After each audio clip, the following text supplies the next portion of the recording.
பெருநகர சென்னை மாநகராட்சியில் 2022ஆம் ஆண்டு பெருநகர சென்னை மாநகராட்சிக்கு உட்பட்ட பகுதிகளில் மாநகராட்சியின் சார்பாக ஜெண்டர் அண்ட் பாலிசி லேப் துவங்கப்பட்டது. இந்த ஜெண்டர் அண்ட் பாலிசி லேப் என்பது நம்ம இந்தியாவிலே முதல் முறையாக சென்னை மாநகராட்சியில் தான் துவங்கப்பட்டிருக்கிறது. இன்றைக்கு மாண்புமிகு தமிழ்நாடு முதலமைச்சர் அவர்கள் பெண்களுக்கான ஆட்சியை நடத்தி வருகிறார்கள். பெண்களுக்கான பல்வேறு திட்டங்களை கொண்டு வந்து அதில் செயல்முறைப்படுத்தி பல்வேறு திட்டத்தில் பல்வேறு பெண்கள் பயனடைந்து வருகிறார்கள். அந்த வகையில் மாநகராட்சி சார்பாக இன்றைக்கு பெண்கள் எந்த அளவுக்கு பொது இடங்களில் சேஃப்டியாக ஃபீல் பண்ணுறாங்க அப்படின்ற ஒரு கணக்காய்வு தான் இந்த ஜெண்டர் அண்ட் பாலிசி லேபில் முன்னெடுத்திருந்தோம். 2022ஆம் ஆண்டு முதல் 2023ஆம் ஆண்டு வரை பெண்களிடம் ஒரு கணக்கெடுப்பு எடுத்திருந்தோம். எந்தெந்த பகுதிகளெலாம் பெண்கள் சேஃப்டியாக ஃபீல் பண்ணுறாங்க, எந்தெந்த பகுதிகளெல்லாம் பெண்கள் ரொம்ப அன்சேஃப்டியாக ஃபீல் பண்ணுறாங்க அப்படின்ற ஒரு கணக்கெடுப்பை எடுத்திருந்தோம். அந்த கணக்கெடுப்பில் சில பெண்களின் கருத்துக்கள் நாங்கள் பொது இடங்கள் செல்லும் பொழுது, அதாவது சப்வேஸோ இல்லை பஸ் ஸ்டாண்டில் நிற்கும் பொழுதோ இந்த மாதிரி பகுதிகள்லாம் இரவு நேரங்களில் கூடுதல் வெளிச்சம் வேணும் அப்படின்றத நிறைய கோரிக்கைகளாக முன்வைத்திருந்தார்கள். சில பகுதிகள் பெண்களை குறிப்பிட்டு தெரிவித்திருந்தார்கள். அந்தந்த பகுதிகள் எல்லாமே சென்னை மாநகராட்சி சார்பாக உட்கட்டமைப்பு வசதிகள் செய்யப்பட்டு மேம்படுத்தப்பட்டிருந்தது. அதைத் தொடர்ந்து 2023ஆம் ஆண்டு ஜெண்டர் அண்ட் பாலிசியில் பாலியல் சமத்துவம் எந்த அளவுக்கு அடுத்த தலைமுறையினருக்கு முக்கியம் என்பதை மாநகராட்சி பள்ளியில் எடுத்து வந்தோம். ஒவ்வொரு 6ஆம் 7ஆம் 8ஆம் வகுப்பு படிக்கக்கூடிய மாணவ செல்வங்களுக்கு எந்த அளவுக்கு ஒரு பெண் குழந்தைக்கு உரிமை தரணும், ஒரு ஆண் குழந்தை பெண் குழந்தைகளை எந்த அளவுக்கு மதிக்கணும், சமத்துவம் எந்த அளவுக்கு முக்கியம் அப்படின்ற ஒரு முன்னெடுப்பில் வாரத்தில் ஒரு முறை ஒரு அவர் மாநகராட்சியில் இருக்கக்கூடிய மாணவ செல்வங்களுக்கு இது குறித்து விழிப்புணர்வை ஏற்படுத்தணும்.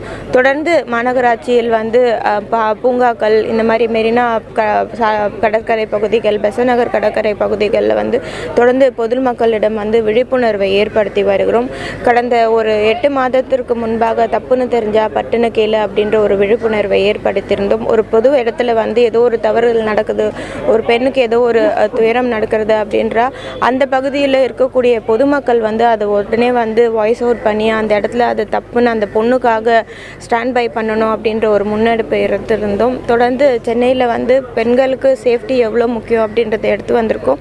இப்போ பார்த்திங்கன்னா நம்மளுக்கு ஒரு ஆண்டுக்கு முன்பதாக இந்தியாவிலே சென்னை மாநகராட்சிக்கு பெண்களுக்கு பாதுகாப்பான நகரமாக இருக்கிறது அப்படின்ற ஒரு கணக்காய்வில் தெரிவித்து நம்ம சென்னை 2ஆம் இடம் பிடித்திருக்குது. விரைவில் அது முதலிடத்தை பிடிக்கும் என்று தெரிவித்துக்கிறேன். இன்றைக்கு தொடர்ந்து மெரினா கடற்கரையில் நேற்று உமன்ஸ் டே மகளிர் தினத்தை கொண்டாடி இருந்தோம். மகளிர் தினத்தை முன்னிட்டு இந்த பகுதியில் பல்வேறு நிகழ்ச்சிகள் ஏற்பாடு செய்யப்பட்டிருந்து, இன்றைக்கும் பெண்கள் என்றால் இந்த வேலை தான் செய்யணும், ஆண்கள் இந்த வேலை தான் செய்யணும் அப்படின்ற நிறைய ஸ்டீரியோ டைப்ஸ் இருக்குது. அப்படி இல்லாத அனைவருமே சமம் என்ற வகையில் இன்றைக்கு ஒரு கோலப் போட்டி நடைபெற்றது. இந்த கோலப் போட்டியில் முற்றிலுமாக ஆண்கள் மட்டுமே பங்கேற்றிருக்கிறார். அதில் 3 பரிசுகளும் தேர்ந்தெடுக்கப்பட்டு பரிசுகளும் வழங்கப்பட்டிருக்கிறது. தொடர்ந்து இருவருமே ஆண் பெண் இருவருமே சமம் என்ற வகையில் இத்திட்டம் நடைபெற்று வருகிறது.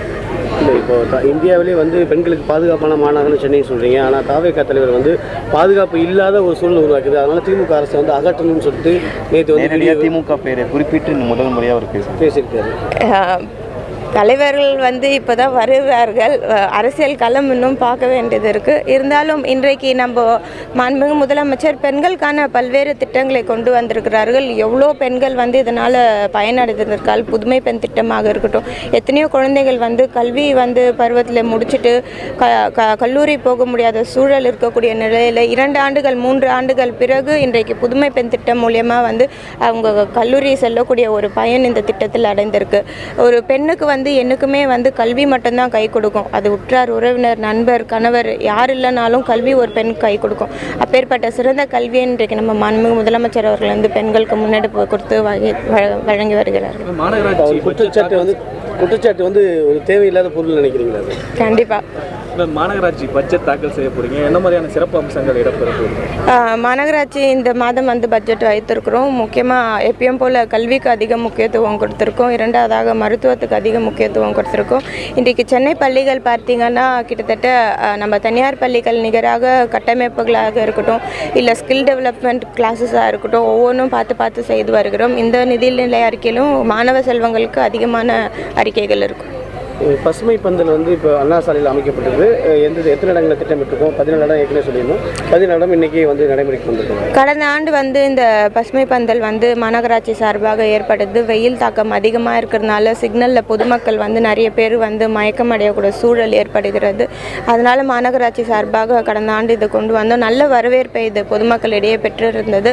இந்த ஆண்டும் இப்போ வந்து போன ஆண்டு மே மாதத்துல தான் நாங்கள் பண்ணியிருந்தோம். பட் இந்த மாதம் வந்து மார்ச்லேயே வந்து வெயில் தாக்கம் அதிகமாக இருக்கிறதுனால மாநகராட்சி சார்பாக இந்த பணிகள் துவங்கப்பட்டிருக்கிறது. முதல் கட்டமாக 14 இடங்கள் வந்து தேர்வு செய்யப்பட்டு அந்த பகுதிகளில் வந்து தொடர்ந்து வரக்கூடிய நாட்களில் வந்து போடப்படு வரும். இந்த 14 இடங்கள் முடிந்த பிறகு பொதுமக்களின் கோரிக்கை கேட்க போல் மற்ற இடங்களில் போடப்படும்.